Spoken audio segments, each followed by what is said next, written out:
اهلا بيكم في فيديو جديد من قناة نسرين هاند ميد كروشيه. النهاردة هنعمل مع بعض كفر للنضارة، سواء كانت نضارة شمس او نضارة عادية. انا عملت الكفر ده للنضارة الشمس، فحجم الكفر كبير زي ما احنا شايفين كده.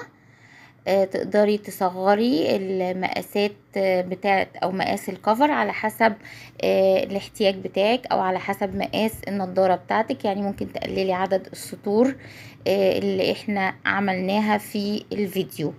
هو الجراف فكرته سهلة وبسيطة جدا، بيتعمل من فكرة اللي هي الدايرة. وانا كنت عملت معاكم فيديو قبل كده ازاي تعملي الدايرة الصحيحة من غير ما تاخد شكل سداسي. هنزل لكم لينك الفيديو في الديسكريبشن بوكس، وكمان هيظهر قدامكم على الشاشة. هي زي ما احنا قلنا فكرة الكفر بسيطة وسهلة. بتعملي الدايرة وبعد كده بقى بتحطي القفل وتزينيه زي ما انت عايزة. خطواته سهلة ان شاء الله، يبقى سهل وبسيط عليكم. يلا بينا نبدأ الفيديو بتاعنا. انا هشتغل بخيط مكرمية قطن وهستخدم ابرة رقم 4. هبدأ اعمل الماجيك سيركل بالشكل ده كده، وهبتدي ارتفع غرزتين سلسلة. وانا الغرزتين السلسلة دول مش هعتبرهم عمود. هبتدي اشتغل جوه الحلقة بتاعة الماجيك سيركل 12 عمود بلفة كده. اول عمود يعني انا مش هعد غرزتين السلسلة اللي في البداية، هبتدي اعد بقى من بعدهم. ادي كده تاني عمود، تالت، الرابع، خامس، سادس. كده انا اشتغلت 12 عمود بلفة. هبتدي اقفل في اول عمود، ماليش دعوة بالغرزتين السلسلة. هدخل عند اول عمود بلفة، هقفل فيه بغرزة منزلقة، وهبتدي بقى اقفل الحلقة بتاعت الماجيك سيركل بالشكل ده كده اهو.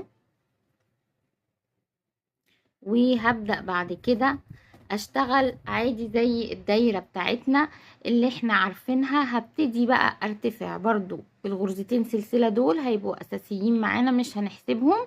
وهبدأ ادخل اشتغل في كل غرزة 2 عمود بلفة. فانا كده عندي الغرزة الاولانية اهي، هشتغل فيها 2 عمود بلفة. ده كده اول عمود، وهدخل اشتغل في نفس الغرزة كمان عمود بلفة. يعني انا هعمل تزايد في كل غرزة هشتغل فيها 2 عمود بلفة بالشكل ده كده.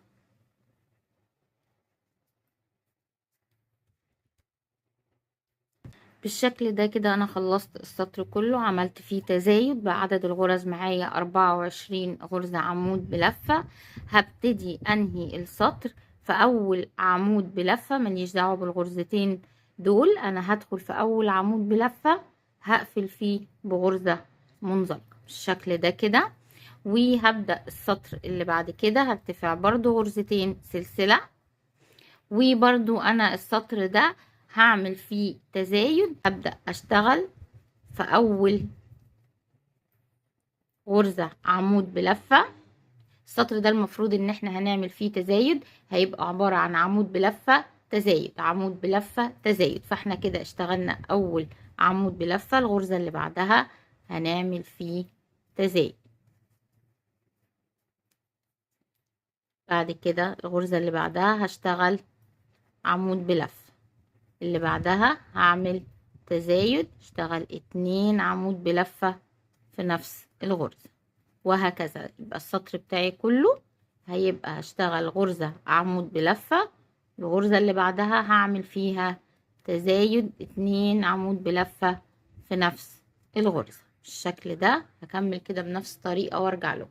وصلت كده لنهاية السطر، بقى معايا 36 غرزة، وهقفل برضو في اول عمود بلفة بغرزة منزلقة بالشكل ده كده. وهبدأ السطر اللي بعد كده هرتفع غرزتين سلسلة، وانا السطر ده هعمل برضو فيه تزايد. هدخل في اول غرزة اشتغل فيها 2 عمود بلفة، والغرزتين اللي ورا بعض كل غرزة هشتغل فيها عمود بلفة. يبقى السطر ده بشتغل غرزة فيها تزايد 2 عمود بلفة في نفس الغرزة، والغرزتين اللي ورا بعض كل غرزة فيها عمود بلفة، وهكمل السطر بنفس الطريقة.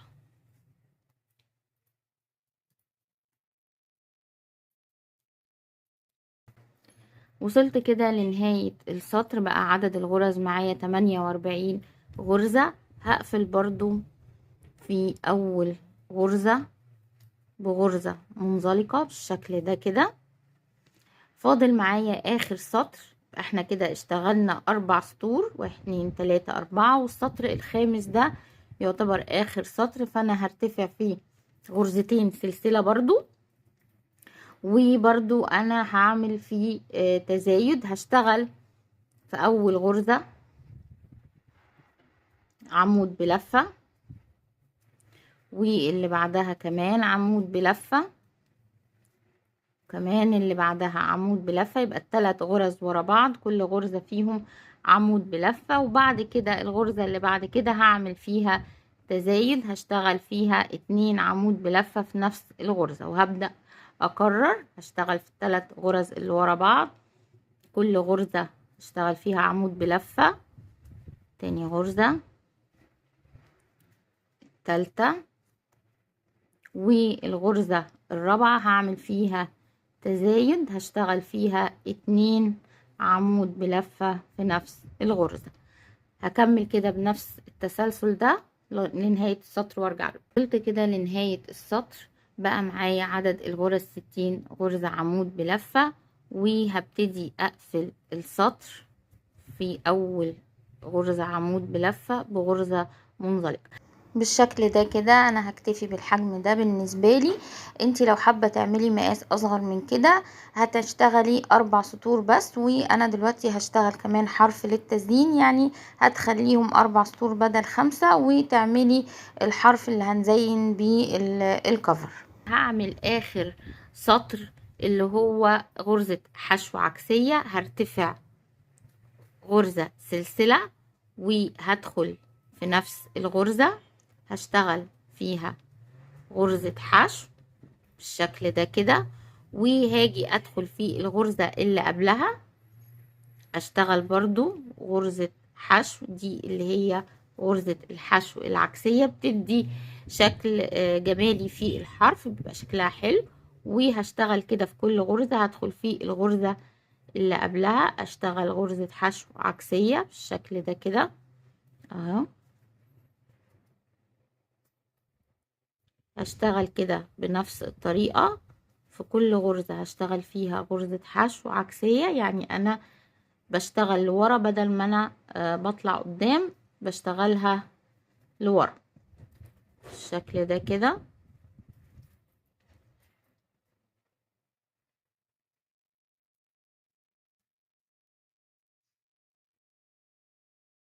اهو.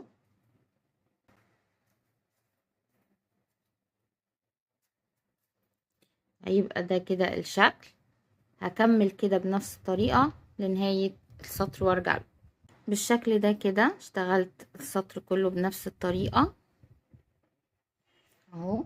هبتدي بقى اقص الخيط بالشكل ده كده، وهطلع الخيط بتاعي. هبتدي بعد كده اجيب ابرة تنظيف علشان اقفل الشغل بتاعي. هبتدي ادخل عند اول غرزة حشو كده بالشكل ده من تحت الضلعين اهو بالشكل ده، وهرجع ادخل هنا تاني اهو علشان تديني نفس الشكل ده كده اهو. وهبتدي بقى اداري الخيط عشان ما يبقاش باين معانا.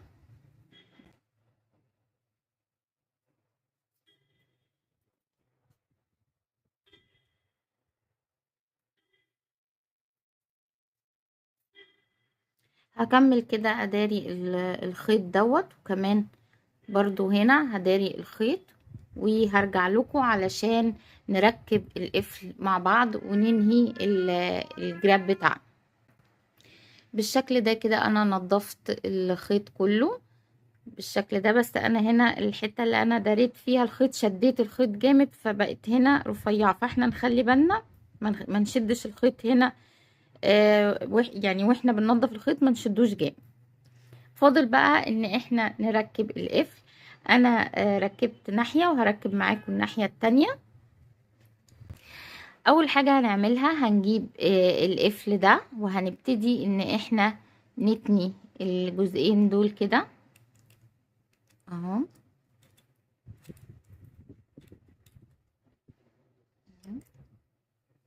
الناحية التانية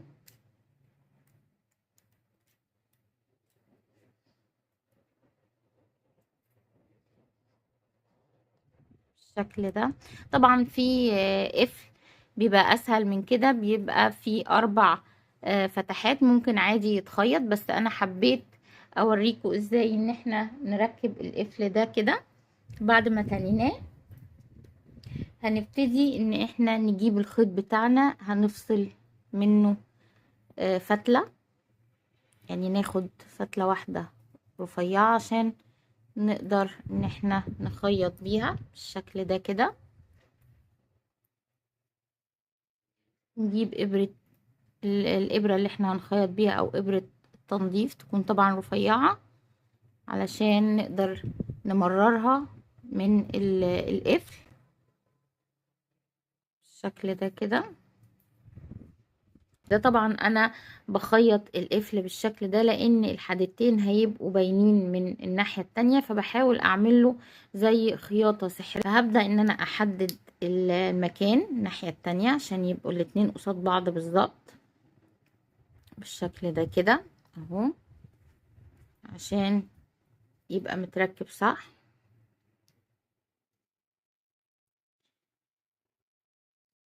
بالشكل ده. وهاجي ادخل في الكفر نفسه بالشكل ده كده، وهبتدي اعدي القفل من الجزء ده اهو. عشان كده بقول لكم نختار ابرة تكون صغيرة عشان تقدر ان هي تعدي كده بالشكل ده كده. وهبدأ بقى، طبعا انا سايبة هنا حتة فتلة طويلة علشان اداريها في الاخر. وبعد كده هبتدي ادخل بالشكل ده في الكفر نفسه اهو،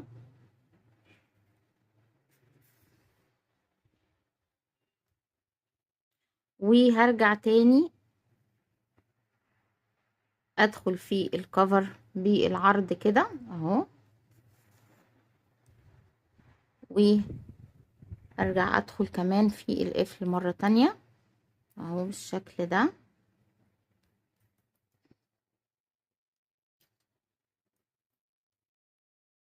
وارجع بعد كده هدخل في الكفر بالشكل ده كده. وهبتدي بقى الجنب التاني، هبتدي بقى امرر الابرة كده في الكفر نفسه، وبعدين ادخل في القفل من فوق بالشكل ده اهو، عشان اثبت القفل في الكفر. وهبتدي اعدي الابرة كده من الكفر نفسه، يعني احاول بقى ان انا اثبتها كذا مرة، يعني اعيد اللي انا عملته ده تاني علشان يثبت اهو. مش عارفة بقى الدنيا واضحة كده اهو. وهبتدي بقى اكرر تاني اخيط تاني في الكفر اهو.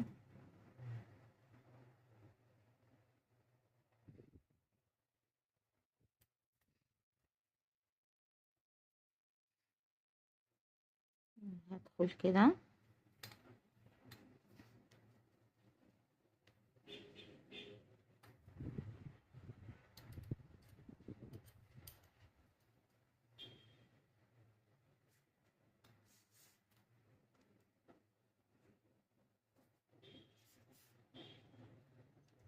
بالشكل ده كده اهو. وابتدي بقى ان انا اداري الخيط ده. نعمل الاول عقدة كده بسيطة للتأمين، وبعد كده هبتدي اداري الخيط. هيبقى كده القفل عندنا بقى ثابت ومش باين من الناحية التانية اهو.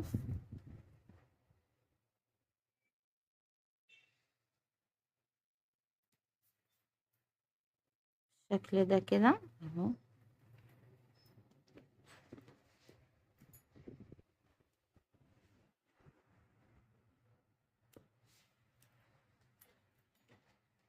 وهداري كمان الجزء ده وارجع له بالشكل ده كده اهو. ده كده القفل بتاعنا ركب، وده شكلها. فاضل ان انا اركب لوجو. طبعا زي ما انتي عايزة ممكن تركبيه هنا، ممكن تعمليه كده في الحرف في الجنب هنا زي ما انتي عايزة.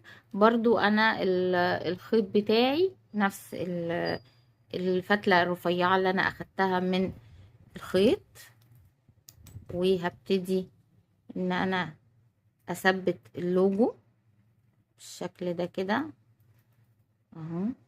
هبتدي بقى اخيطه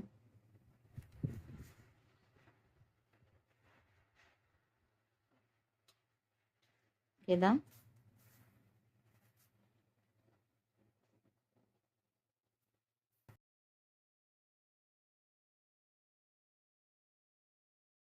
يعني بيبقى بنوسطنه فوق القفل بالشكل ده كده اهو.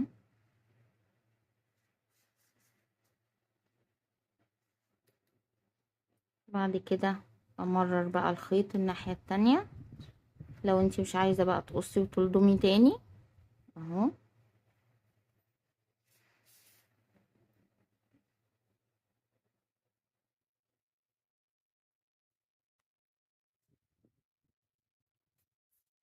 بالشكل ده اهو.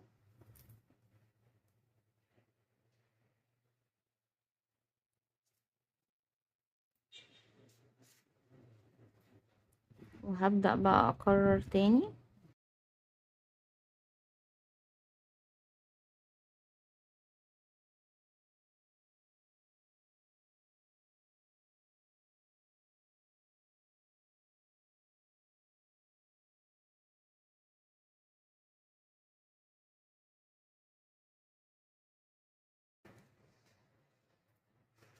وهنضف الناحية التانية وارجع له بالشكل ده كده اهو. ده شكلها النهائي.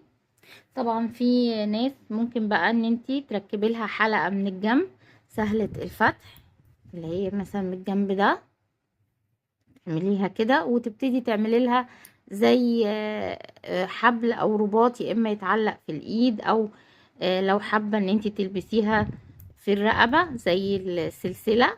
يعني مثلا عشان تقعديش مثلا تقلعيها النضارة وتقعدي كل شوية عايزة تشيليها، فبتعملي حبل. بس انا صراحة مش عايزاها بحبل، فبتعملي كده وبتبتدي تعملي سلاسل وتشبكيها هنا في الحلقة سهلة الفتح دي. تبقى ده كده شكلها.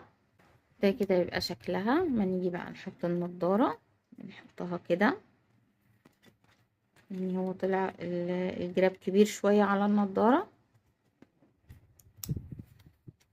بس اهو. تبتدي بقى ان انتي تقفلي الدراعات عليها كده بالشكل ده.